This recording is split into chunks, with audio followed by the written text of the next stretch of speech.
Hello ladies and gentlemen, welcome to the AEW Dynamite review. Now, a little bit of context guys, I am recording this video on Thursday morning. I pretty much crashed and burned after NXT TakeOver, so I am doing this video now. Way I'm watching it is, I'm not really going to say how I'm watching the show this week, but I'll leave a link in the description to my NXT TakeOver stand and deliver review if you want to go and check that out, so you can see which show was better. To be honest, if it's not TakeOver, then AEW, then NXT have fucked up royally. So we've just had the Inner Circle come into the arena. They're going to be returning to talk about what happened a month ago, whatever it was. So yeah, let's get into this show and we'll kick things off with, I believe it's Adam Page versus Matt Caster. So let's do this. So we just had Handman Adam Page versus Matt Caster, Platinum Matt Caster. Well, it was funny. I have to admit, the Biden line was funny, and I'm pretty sure that you can say "blow me" on TNT with the breathalyzer. Yeah, ha ha ha. But yeah, this was actually an okay match. Nothing really, there was a little botch from Caster, but that he recovered well. But yeah, this match was really good.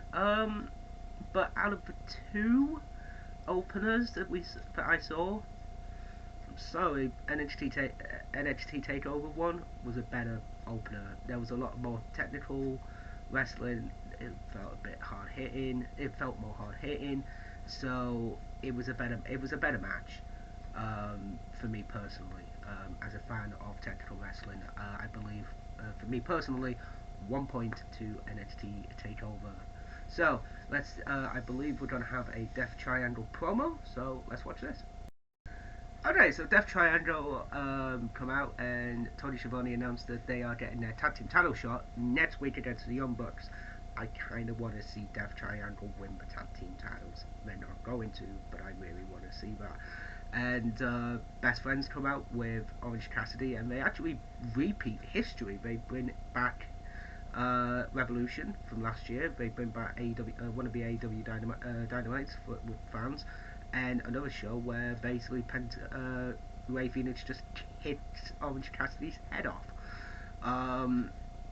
They talk about they're at the back of the line, but the boys are back in town, and somehow we've also got an alien in Chris Statlander. So yeah, pretty good. Pac could talk, Pac can talk, Trent can talk, all that, all these guys can talk. So yeah, I want to see a match between these guys, and to be honest, I really want to see Death Triangle win the titles. They're not going to. So let's get on with our next match, shall we?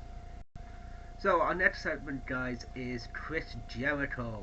Oh, Jericho in the Inner Circle. I believe this is going to be a good promo, so let's watch it. Is Jericho the greatest talker ever? I think he is. He's really fucking good. He gets all the information out. He basically calls MJF my jerk off friend.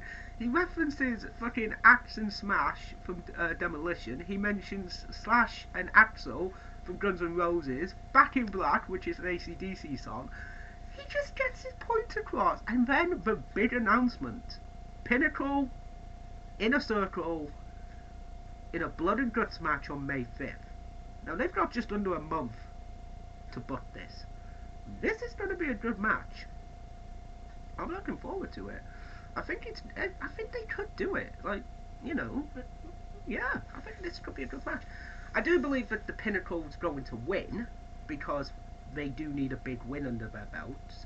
So having this match and have them win is a good idea. But to be honest, I'm not complaining. I think that's going to be a great thing. So also, as well, guys, we just had Christian Cage talking about his first match back, and then Taz comes in and basically just goes, "We want you in Team Taz. Don't make me force you on it. Just think about it," and then walks off.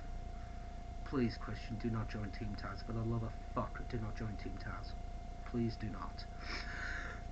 So, I believe around this time, this would be during. I'm not gonna do it. I'm not going to reference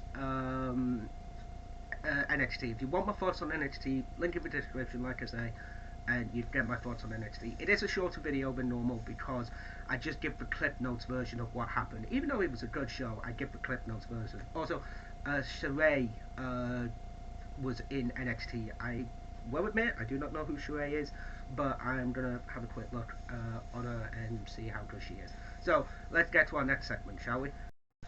So, we just had Bear Country versus Jurassic Express in the Kong versus Godzilla match, and I kind of have to admit, this was okay. It wasn't a good match, you know, it was an okay match. Number 2 and number 4 seed, respectively. It was a good match. A couple of botchy bits, but bar that, it was okay. But yeah, it was a very decent match. Then we had Sting coming out, and amazingly, Jake the Snake Roberts interrupts him. Can we please stop this fucking interruption with fucking Jake the Snake Roberts, please? Lance Archer comes out, basically he's like, oh, you've taken my spotlight, blah blah blah. Then Sting finally says, yes, I am. You should be in the main event, so do something about it. Oh, good. And now we've got JD Drake taking on Darby Allin in a TNT title match. So far, the match is actually quite good. It's all JD Drake, unfortunately. So I will jump back with you guys in a moment. So I just had JD Drake versus Mr. Darby Allin, and I wasn't a fan of this.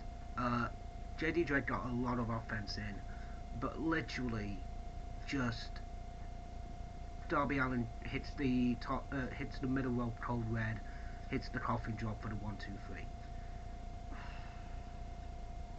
3. Not happy, man. I don't think that was, you know, it was a good showing for JD Drake, but for Darby, it just proves that he's the underdog kind of thing.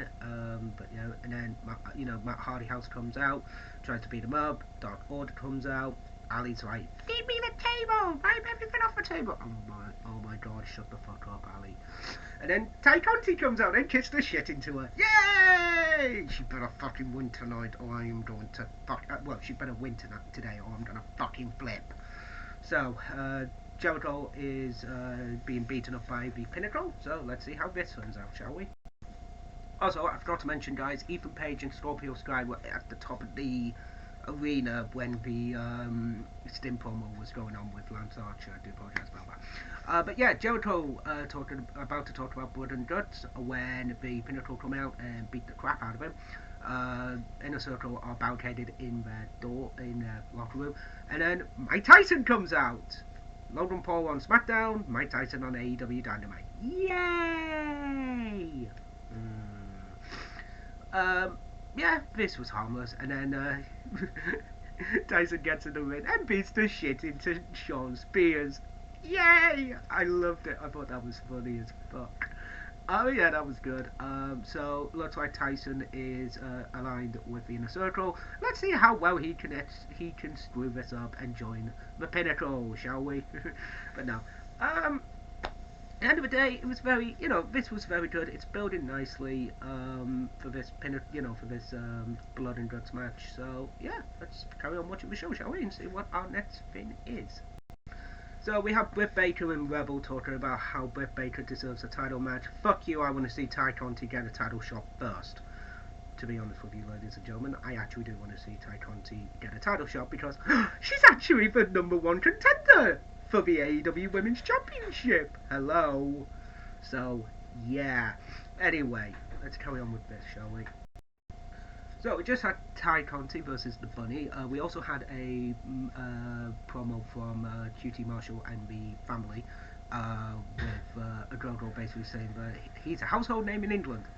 Mate, the only reason people know you is because of the Olympics, and that's it. I barely even know who you are. No offense, but I don't know who you are. But yeah, Ty Conti versus the Bunny. When the Bunny hit the fucking candlestick on Ty, I was gonna scream my fucking head off if she had won. Thank God she didn't. But Ty wins with the DD Ty. I want to see Ty versus Hashida for the Women's Championship. Give me that match. Next up, so As well as all that, guys, we have Anthony Ogogo's in-ring debut coming up next week. We have Matt Hardy versus Darby Allin in a Falls Count Anywheres match. Holy crap. We've got Death Triangle versus the Young Bucks for the AEW Championship, and we've also got Dax Hardwood versus Jericho with their respective partners in their corners, and Mike Tyson is the special enforcer, and everybody else is banned from ringside. Okay, this is what you needed to build for this fucking show, ladies and gentlemen. So I believe it's our main event next. I could be wrong, but we'll find out, shall we? Also next week, guys, we're going to have Red Velvet versus Jade Cargill next week as well in a one-on-one match. So, to be fair, this should have happened like a few weeks ago, but we'll see how that goes as well. So now, main event time. Good Brothers and Kenny Omega versus the Young Bucks and John Moxley. Oh, let's see if something happens on this. Let's see what happens in this main event, shall we? So we just had our trios main event. This was actually a good trios match with a lot of intertwining stories going into it, and to be honest, I think the payoff was actually really good. Young Bucks, Matt doesn't want to hit Omega, does want to fight him. Kenny slaps him, and then they fight. And then at the end of it, they go for the V trigger. Matt doesn't want to do it. And then at the end of it, Moxley just says fuck it, hits 2 paradigm shifts, a rear naked choke, and then goes for a third one, gets super kicked by the Young Bucks. Kingston comes out, gets beat down by the Good Brothers, and then Omega wins for his team, and then Young Bucks turn heel and join the Good Brothers and Omega by super kicking Moxley.